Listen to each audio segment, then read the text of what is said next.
Why me? Why me?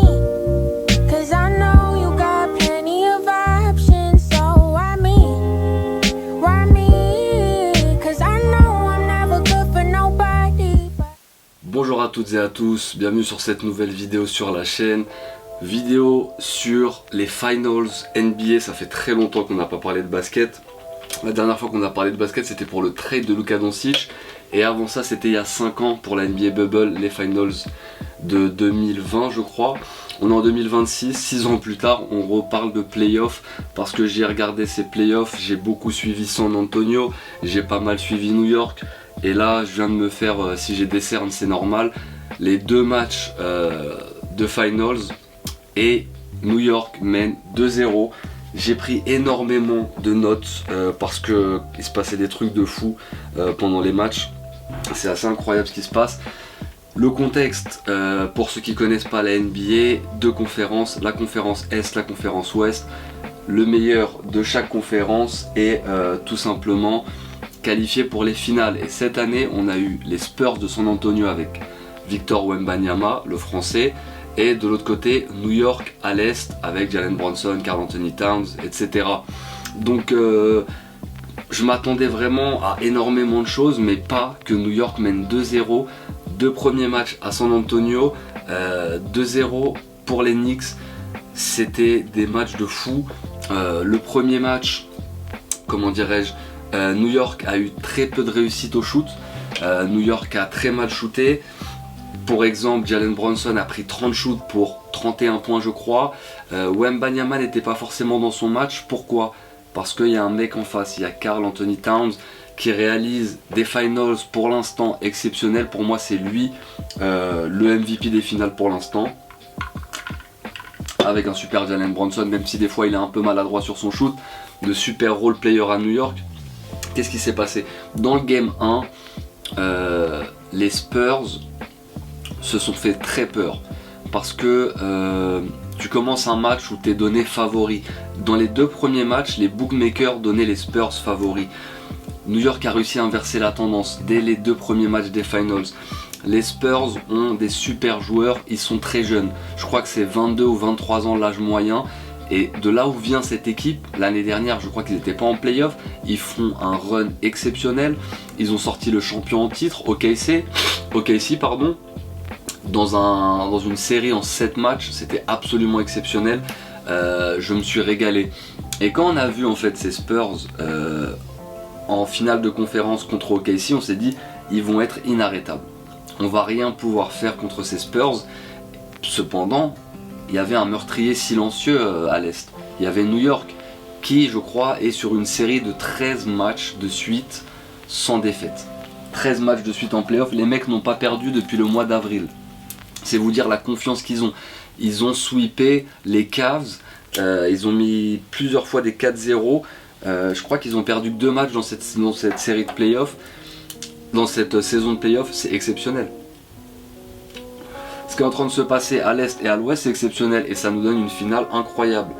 Petite statistique, c'est la 8e année de suite en NBA qu'on va avoir un nouveau champion. Ça fait quasiment 10 ans qu'il n'y a pas eu de back-to-back, donc la ligue est très homogène, le niveau a augmenté partout, les répartitions des meilleurs joueurs dans les différentes équipes, ça a donné plusieurs dynamiques, plusieurs impulsions, on a fait confiance à des jeunes, on a fait confiance à des coachs, et ça nous donne une finale où on aura un gagnant qui est différent depuis 8 ans, c'est exceptionnel. Et qu'est-ce que je peux dire de ce match ?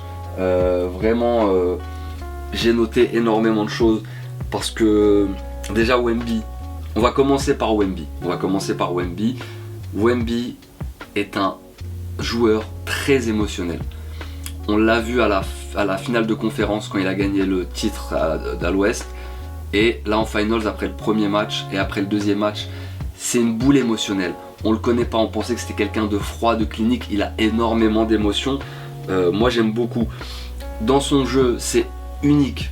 Il claque un contre sur un mec dans la même possession.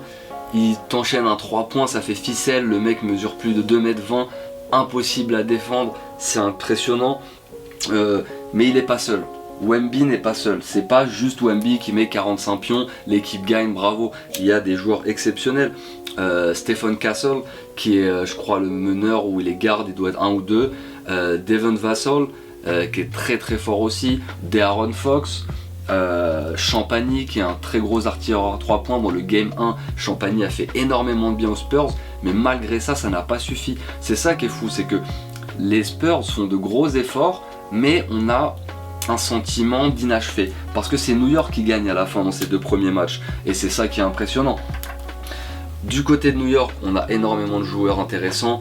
On va avoir Jalen Brunson, Kat, Karl Anthony Towns, on va avoir Michael Bridges, Anunoby, Shamet, beaucoup de mecs qui peuvent shooter, qui peuvent prendre feu à tout moment.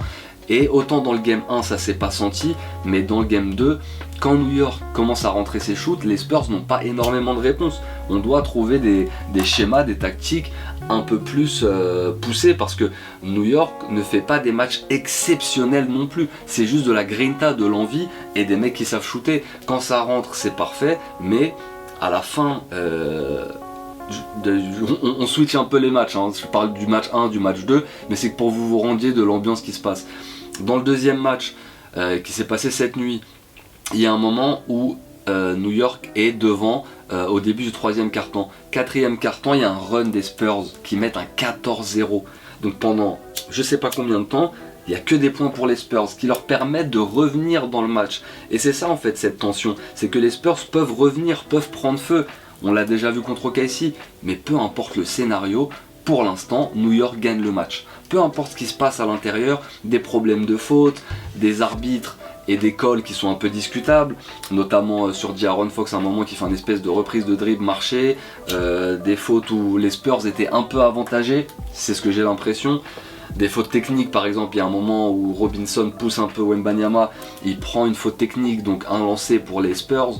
Je trouvais ça un peu surfait, mais bon, New York a résisté à ça. Et à la fin du match 2, pour vous amener au moment présent, New York mène de 1 point, dernière possession pour les Spurs. Wembanyama à la balle, il fait une passe pour Stephen Castle, sauf qu'il est de dos, le ballon lui tombe sur le dos, Brunson récupère la balle, c'est fini en fait. C'est ça le problème, c'est que ils sont jeunes. Ils jouent comme des vétérans à certains moments au niveau technique, au niveau de la mentalité, mais dans les faits de jeu, il y a des choses qu'on ne fait pas. Quand on est Victor Wembanyama, il reste 6 secondes sur la pendule, on ne remonte pas la balle.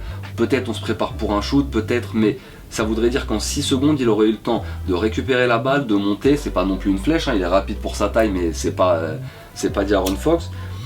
Fait la passe à quelqu'un d'autre, et ça donne 2-0 à New York. Pendant toute la remontada du dernier quart-temps du deuxième match, on s'est dit les Spurs vont le faire. Les Spurs vont vraiment passer au-dessus, passer devant, et pourtant New York a résisté. Et le problème, c'est que les 2 prochains matchs, ils sont au Garden, ils sont à New York. Et vu la folie des supporters de New York, le momentum, vu que New York est en finals, ça a fait monter les vues de la NBA. C'est la première fois depuis 28 ans que les playoffs sont autant regardés. Alors il y a plein de nouvelles équipes, il y a plein de nouvelles mouvances, mais il y a surtout New York. New York, ça a quand même un statut assez spécial aux États-Unis. C'est une ville-monde, il se passe énormément de choses, donc ça suscite de l'engouement.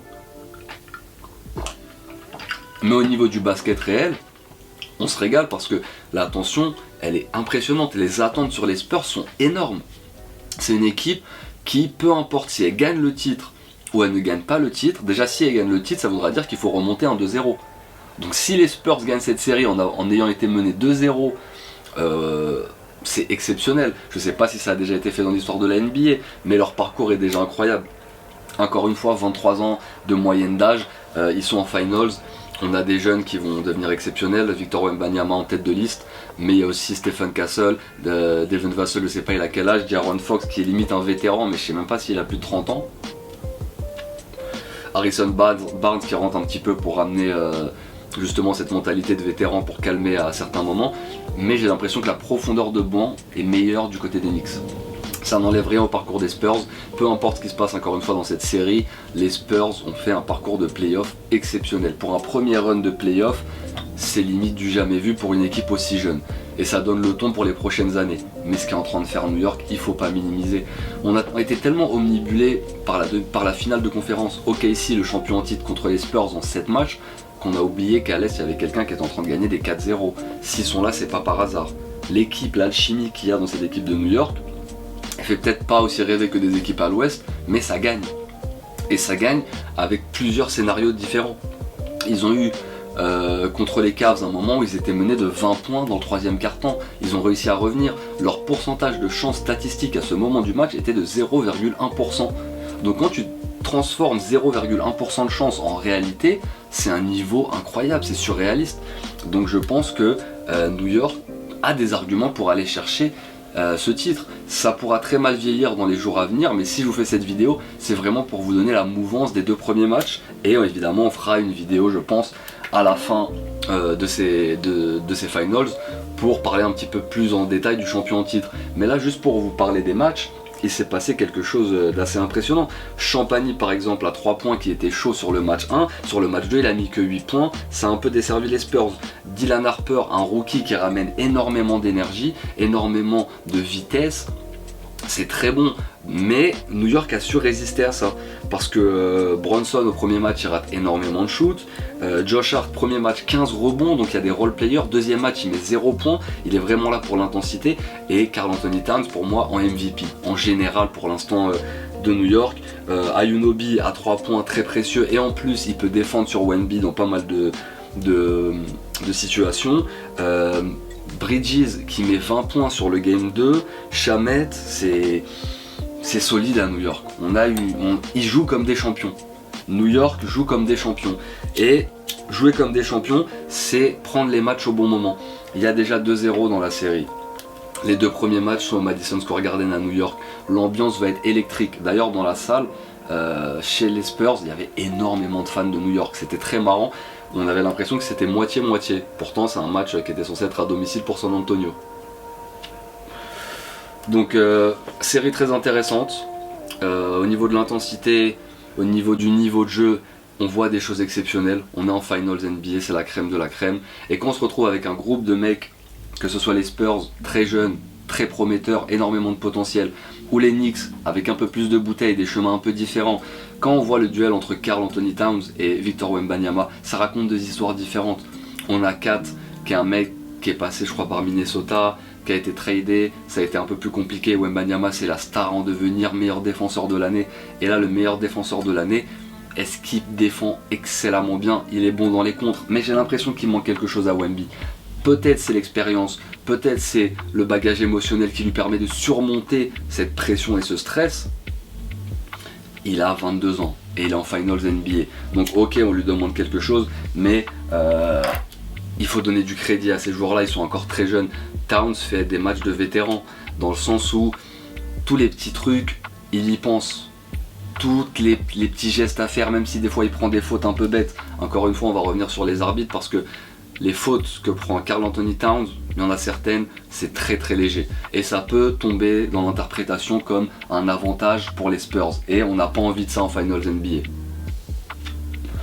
Mais Karl Anthony Towns contre Wemby, c'est exceptionnel. Il y a un moment dans le match où Towns rate un shoot, il prend je crois son rebond, il n'arrive pas à monter au cercle pour finir. Il est entouré de 4 joueurs des Spurs. Et il arrive à s'extendre et faire une passe. Et ça fait un 3 points. Ça veut dire qu'il lâche rien. Même quand il y a 4 joueurs autour, d'ailleurs, c'est exceptionnel d'envoyer 4 joueurs sur un mec. C'est-à-dire que tu as plein de joueurs ouverts autour, mais c'est exceptionnel ce qu'il fait. Karl Anthony Towns, pour moi, est le MVP de ces finales pour l'instant. Donc je vous fais cette vidéo pour parler un petit peu de ce qui se passe dans le match. La réussite pour les Knicks, quand ça tombe, c'est très compliqué de les jouer. Quand les Spurs n'arrivent pas à défendre, on voit que tout leur socle est un petit peu bouleversé. Ça passe par des gros stops. Il faut faire des actions défensives, parce que niveau attaque, il y a du shoot. Il y a Vassell, il y a Castle qui était un peu en dessous dans le match d'hier, mais dans l'intensité il est là. Ça va jouer à peu de choses. Et ces deux matchs-là se jouent à peu de choses, parce que sur certaines décisions, sur certaines mouvances, sur certains momentum, ça peut vraiment basculer d'un côté comme de l'autre. Mais on est à 2-0 pour les Knicks. Cette première vidéo pour parler un peu de ces finals, j'espère que je pourrai en refaire une très prochainement pour parler justement de qui aura gagné le titre. Mais on se régale, c'est des finals totales, j'aime beaucoup. Si vous êtes toujours là, abonnez-vous, un petit pouce bleu, et je vous dis à bientôt pour une prochaine vidéo. Ciao.